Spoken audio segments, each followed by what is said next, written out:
TV నేను సంచునాయక్ updates చూస్తే వర్ధన్నపేట మాజీ ఎమ్మెల్యే ఆరూరి రమేష్ తిరిగి సొంత గూడికి చేరనున్నారు. అసెంబ్లీ ఎన్నికల తర్వాత ఆరూరి రమేష్ బీఆర్ఎస్ పార్టీకి గుడ్ బై చెప్పి బీజేపీలో చేరారు. ఇప్పుడు బీజేపీకి రాజీనామా చేశారు. ఈ మేరకు ఓ ప్రకటన విడుదల చేశారు. బుధవారం నాడు బీఆర్ఎస్ పార్టీలో చేరనున్నట్లు ఆరూరి రమేష్ ప్రకటించారు.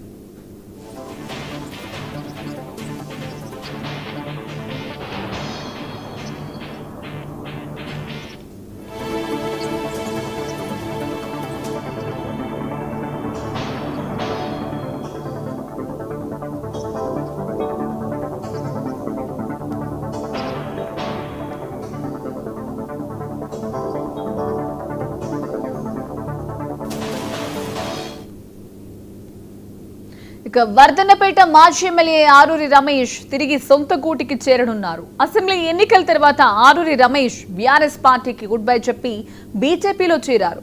ఇప్పుడు బీజేపీకి రాజీనామా చేశారు. ఈ మేరకు ఓ ప్రకటన విడుదల చేశారు. బుధవారం నాడు బీఆర్ఎస్ పార్టీలో చేరనున్నట్లు ఆరూరి రమేష్ ప్రకటించారు.